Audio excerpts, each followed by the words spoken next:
U nastavku govorimo o svetu umetnosti. U kući Milanovića večeras od 19 časova biće predstavljena knjiga Ljubavi, volim tvoj jezik književnika i publiciste Velimira Savića. Poštovani autor je sa mnom u studiju. Dobar dan i dobrodošli. Kao što se i kaže, bolje vas našli. Hvala najljepše. Hvala vam što radite. Evo, čini mi se da je ovo u pitanju knjiga poezije. Imamo priliku i da vidimo o čemu se zapravo radi od 19 časova. Evo, hajde za početak da pozovemo naše gledaoce da dođu na promociju. Ona će biti, da krenemo od toga, veoma zanimljiva i kreativna i multimedijalna kao i vaša knjiga.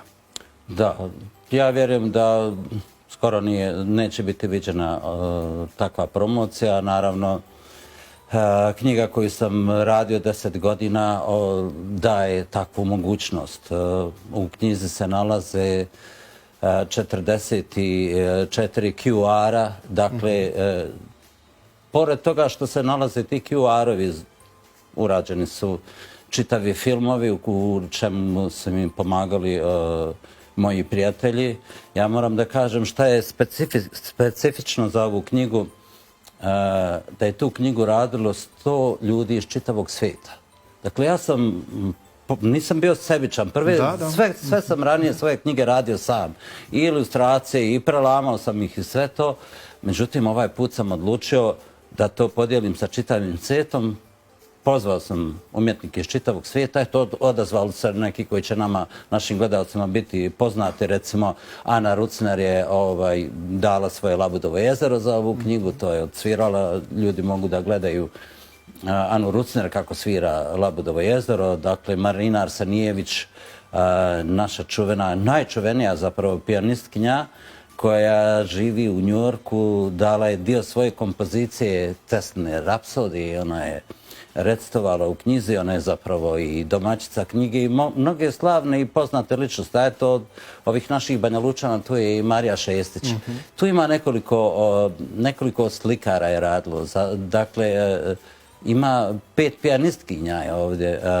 Mnogi pjesnici, znate, svaki ovaj prevod, a prevedeno je na 22 jezika, je istovremeno i prepjev. Pa tu su japanski, kineski, hindi, korejski, francuski, njemački, ruski, turski, grčki, hebrejski, arapski, svahili, romski, norveški, iz našeg područja slovenački.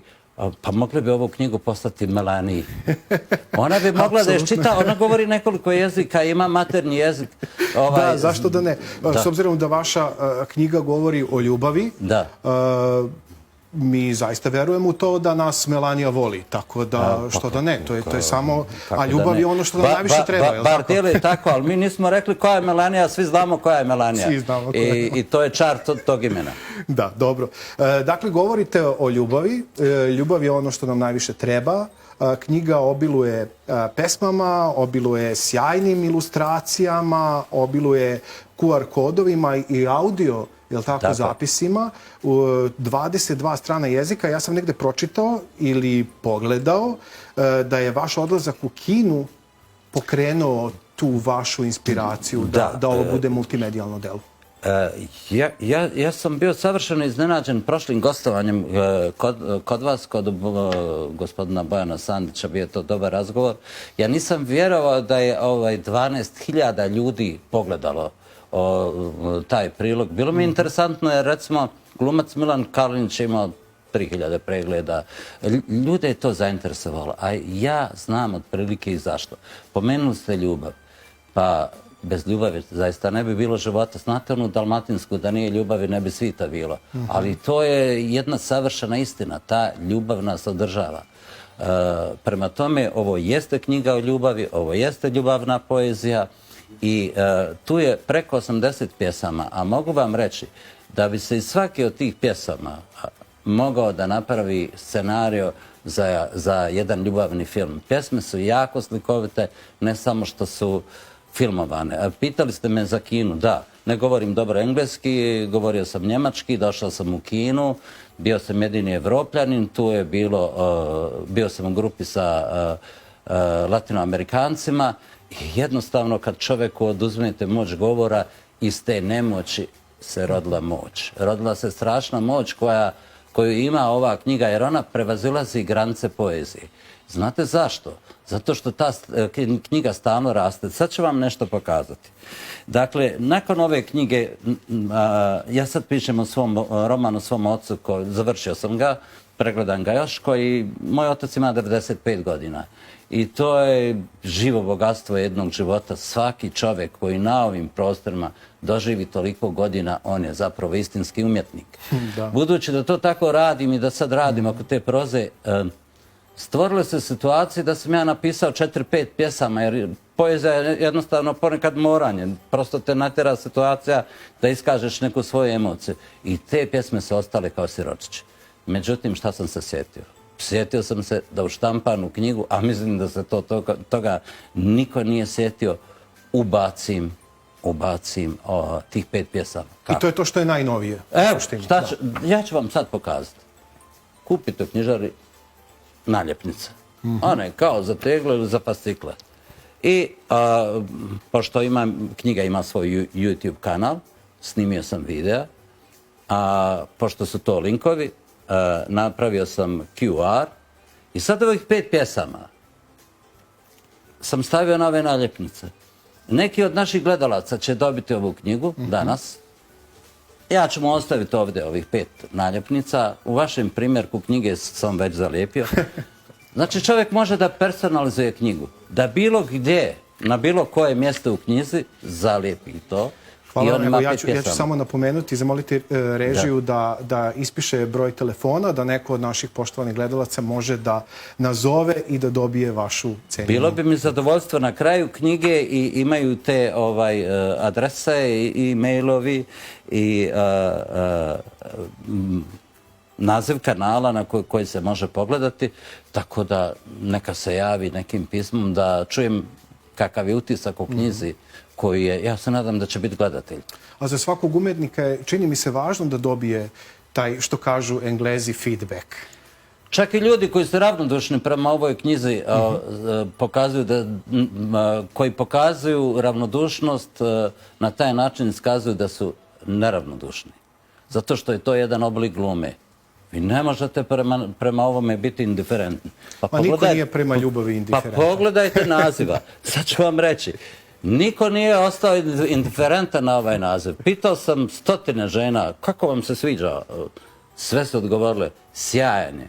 Ovo su mrtva slova na papiru, ali naziv ove knjige psihološki određuje čitaoca kako će ga on pročitati. Da li će ga pročitati erotski ili će pročitati da je to ljubav na 22 jezika. I još nešto da dodam. Ljubav, to je najljepša imenica srpskog jezika. Potpuno je nezamjenljiva, nemate zamjenice za nju. Volim je najljepši glagol u srpskom jeziku. Tvoj je najljepša prisvojna zamjenica, a jezik je čudo, zato je ovako i crven. Hvala vam najljepše za ovaj razgovor. Hajde za kraj samo da pozovemo naše gledalce večeras na promociju. Svi ste dobrodošli. Svi ste dobrodošli i oni koji dođu uživaće. Ja moram da kažem da stiže ekipa iz Beograda i reću ko su tu ljudi koji će i recitovati tu poeziju, koji će svirati, bit će dosta muzike, bit će dosta filmova, bit će dosta ovih QR-ova, znači dolazi nam iz Beograda Marija Telebak, slavno prezime kod nas, baš iz te loze. Ona je advokatka koja je sjajno recituje poeziju, moja koleginica, jer i ja sam to. Jovica Panić-Ole, koji je i ilustrovao ovu knjigu, fantastične su ilustracije. I Željko Tomašević, koji će svirati gitaru. Imat ćemo i klavir i tako. Biće interesantno. Svaka čast. Znači, multimedijalna promocija za multimedijalnu knjigu. Pa ja mislim da će to ovako ostati svima u sjećanju. Ja se bar nadam. Hvala vam najljepše za ovaj razgovor. Puno sreće u daljem radu i da na najbolji mogući način tim romanom ispričate priču svog oca, na kojeg ste, siguran sam, strašno ponosni. Moram da kažem da je to pravi naš roman o životu čoveka koji živi na ovim prostorima i da će to biti nešto posebno. Mnogi od nas ćemo moći da se poistovetimo sa tom pričom, zar ne?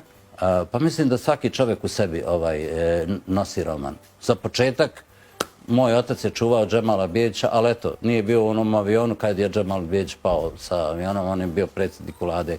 Dakle, samo jedna crtica iz tog romana. Kakav trailer za roman. Hvala vam najljepše i puno sreće u daljem radu. Hvala.